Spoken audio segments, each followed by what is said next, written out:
The fluorescent lights hum in the underground bunkers beneath Tokyo's Imperial General Headquarters. It's 8:30 a.m., August 6th, 1945, and the humid summer air carries the weight of a nation at war for nearly 4 years. Staff officers in sweat-stained khaki uniforms bend over communication boards, plotting pins on massive wall maps that show the shrinking perimeter of the Japanese Empire. General Korochika Anami, Japan's war minister, strides through the corridors with the bearing of a career soldier who has never known defeat. At 58, his weathered face carries the confidence of a man who believes absolutely in Japan's divine destiny. The morning briefing should be routine. Overnight reports from garrison commanders across the home islands, updates on the massive Ketsugo defense preparations designed to make any American invasion so costly that the enemy would sue for peace. But something is wrong. The communication board for the Chugoku Military District shows nothing. No morning reports from Hiroshima's 2nd General Army Headquarters. No updates from the 400,000 civilians and military personnel in Japan's 8th largest city. The operators twist their radio dials, hearing only static where there should be the familiar crackle of field reports. "Sir," a young communications officer stammers, sweat beading on his forehead despite the underground cool. "We've lost all contact with Hiroshima. All military frequencies, all civilian radio. Everything went silent at approximately 8:15 this morning." Anami's dark eyes narrow. In 4 years of total war, entire cities don't simply vanish from the communication grid. Not cities with major military headquarters. Not cities that were, just hours ago, reporting normal defensive preparations. What force on earth could instantly silence 340,000 people? You have to understand the mindset of these 6 men who controlled Japan's fate in August 1945. They called themselves the Supreme War Council, the Big Six, and they genuinely believed they held the keys to victory even as American B-29s turned their cities to ash night after night. General Anami, Admiral Somu Toyoda, General Yoshijiro Umezu, Prime Minister Admiral Kantaro Suzuki, Foreign Minister Shigenori Togo, and Navy Minister Admiral Mitsumasa Yonai. 6 men, 70 million lives hanging in the balance. But here's what made them so dangerously confident.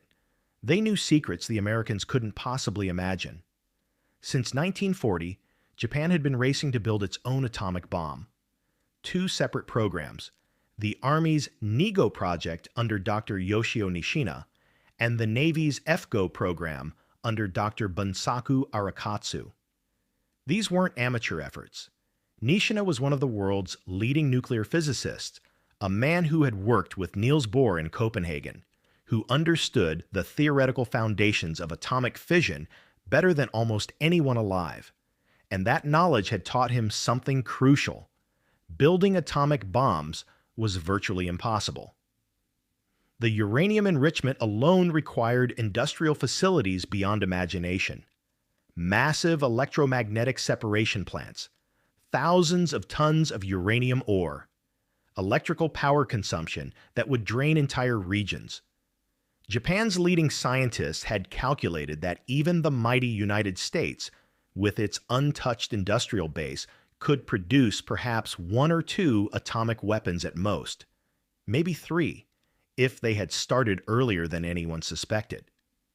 So when the morning reports began filtering in, scattered, contradictory, barely believable, the military leaders dismissed them with the confidence of men who possessed superior knowledge. A small number of B-29s attacked Hiroshima with a new type bomb, read the first coherent report from a reconnaissance plane. Considerable damage observed. Admiral Toyoda, chief of the Naval General Staff, barely looked up from his strategic maps. Considerable damage from a few bombers. He had survived the massive B-29 raids that had already destroyed 42 major Japanese cities. Probably a concentrated incendiary attack.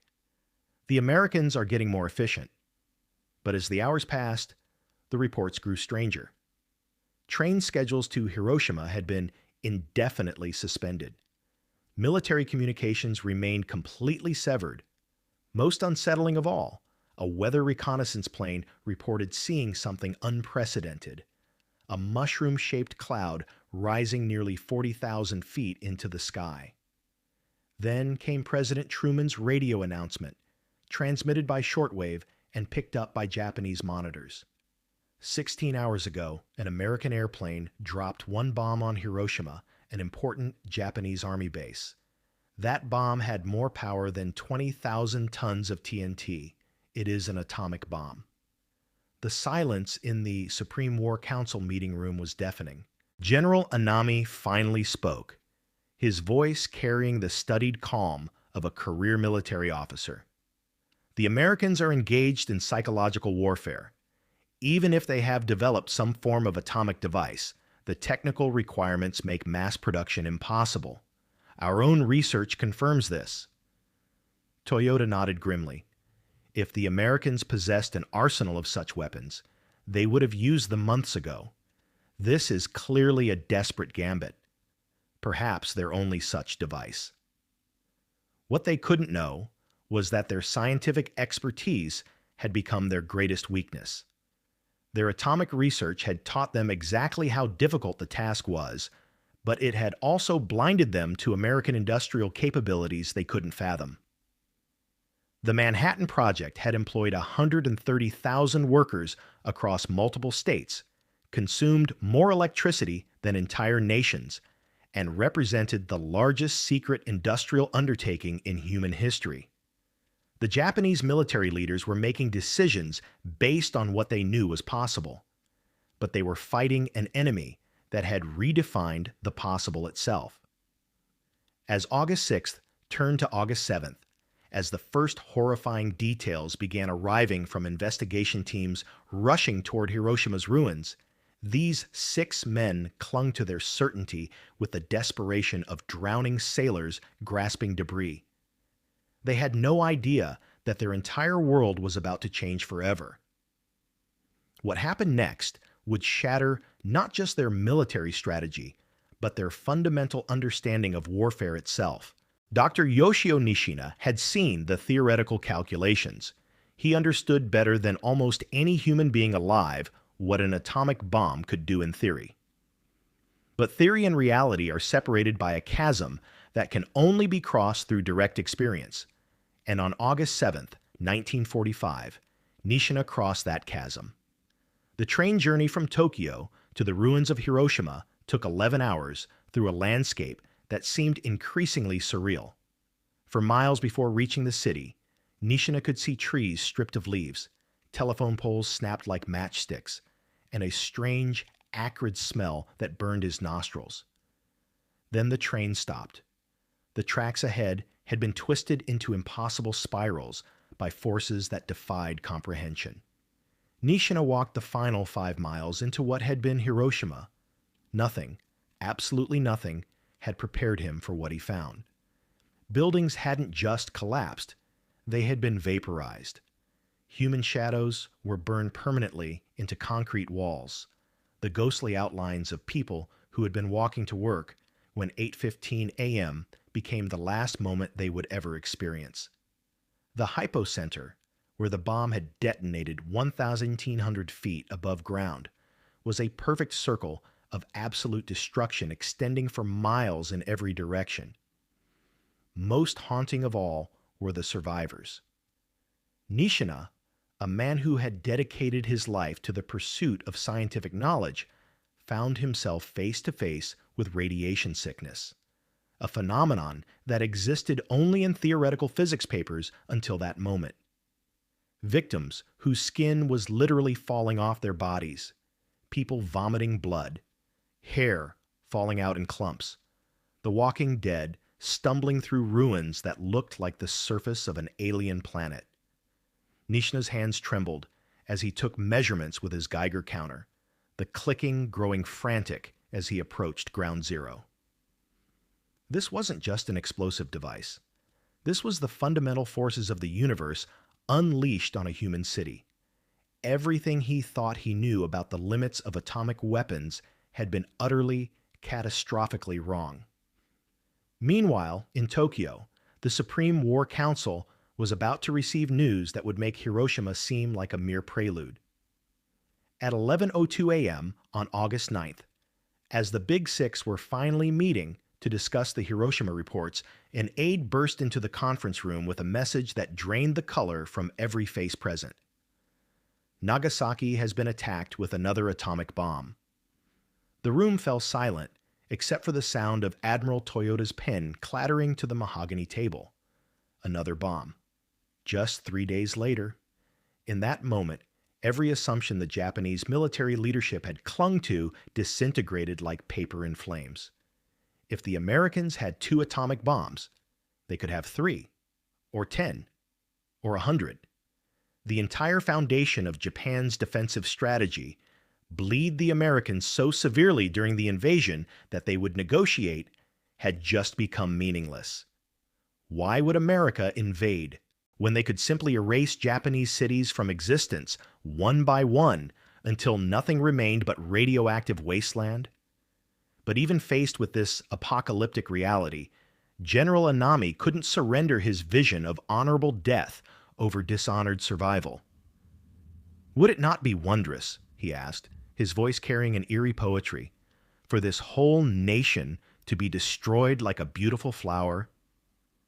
The other council members stared at him in stunned silence. Here was a man so committed to the warrior's code that he would choose national extinction over national surrender. In his mind, there was something pure, something aesthetically perfect, about Japan disappearing in atomic fire rather than bowing before foreign occupiers. But reality was about to intrude in the most devastating way possible. On August 10th, the Japanese military captured an American fighter pilot named Marcus McDilda, shot down 2 days after Hiroshima. Under interrogation, which included torture, McDilda provided information that would finally shatter the Japanese military's resistance. The problem was, McDilda knew absolutely nothing about atomic bombs. He was a conventional fighter pilot who had never been briefed on nuclear weapons. But faced with torture and desperate to survive, he told his captors what he thought they wanted to hear, embellishing every detail he could imagine. The Americans, McDilda claimed, had over 100 atomic bombs. They could drop 3 per day. Tokyo would be next, followed by Kyoto, then Osaka. Every major Japanese city would be obliterated within weeks. None of this was true. In reality, the United States had exactly 0 atomic bombs remaining. The next weapon wouldn't be ready until late August, and production was painfully slow. But McDilda's desperate lies contained just enough technical-sounding detail to be believable to interrogators who were grasping for any information about this incomprehensible new weapon. When McDilda's fabricated intelligence reached the Supreme War Council, it landed like a final, crushing blow. War Minister Anami, the man who had spoken so poetically about national destruction, stood before his colleagues with the weight of absolute defeat in his voice. 1 atomic bomb, he read from the interrogation report, could destroy 6 square miles, equivalent to 2,000 B-29s each, armed with 300 conventional bombs. The Americans appear to have 100 atomic bombs. They could drop 3 per day. The next target might well be Tokyo. The room was silent, except for the sound of Admiral Suzuki's labored breathing. These men had commanded millions of soldiers, had orchestrated campaigns across the Pacific, had never known defeat. But they were facing a weapon that made their military expertise as obsolete as samurai swords in the age of machine guns. Still, incredibly, they remained deadlocked. 3 votes for surrender, 3 votes to continue fighting even against atomic annihilation. It would take an intervention unprecedented in Japanese history to break the stalemate. The human cost of America's revenge reveals the true price of turning the tide in the Pacific. Of the 80 Doolittle Raiders who launched from the Hornet that April morning, 69 survived the war, but their paths home were written in suffering and sacrifice. Jacob DeShazer, the Oregon farm boy who had promised God his service, spent the next 40 months as a Japanese prisoner of war. Tortured, starved, and beaten in solitary confinement, DeShazer kept his promise through the darkest possible circumstances. When a guard finally gave him a Bible, DeShazer experienced a transformation that would shame his captors. He forgave them. After the war, he returned to Japan, not as a conqueror, but as a Christian missionary. His story of forgiveness converted thousands of Japanese, including Captain Mitsuo Fuchida, who had led the Pearl Harbor attack. George Gay, rescued by a PBY Catalina after 30 hours floating in the Pacific, became living proof that individual courage could change the course of history. His eyewitness account of the Japanese carriers burning provided crucial intelligence for subsequent battles. But Gay carried deeper scars. The memory of watching his squadron mates die around him never left. "I never understood why I was the only one who came back," he said years later, "but I knew their sacrifice wasn't in vain." Dick Cole, Doolittle's co-pilot, who helped prove that the impossible was merely difficult, lived to be 103 years old. As the last surviving Doolittle Raider, Cole carried the memory of that impossible takeoff until his death in 2019. "We weren't heroes," he insisted. "We were just mad as hell about Pearl Harbor." The strategic impact of America's revenge reshaped the entire Pacific War. The Doolittle Raid, though militarily minor, forced Japan to keep fighters home for defense instead of sending them to the Pacific front. More importantly, it shattered the myth of Japanese invincibility. If American bombers could reach Tokyo, nowhere in the Japanese Empire was safe. Midway proved even more decisive. The loss of 4 irreplaceable aircraft carriers and their veteran pilots broke Japan's naval supremacy forever. From June 1942 onward, Japan fought a defensive war, slowly retreating across the Pacific as American forces island hopped toward the Japanese homeland. Today, the lesson remains as relevant as ever. When facing overwhelming odds, victory belongs not to the strongest, but to those who combine intelligence, courage, and unshakable determination. The men who launched impossible bombing missions and dove alone against enemy fleets didn't just win battles. They proved that democracy, when truly threatened, fights back with a fury that tyrants can never understand. Their revenge became the foundation of American victory in the Pacific. Pearl Harbor had awakened a sleeping giant. The Doolittle Raid in Midway showed the world what happened when that giant struck back.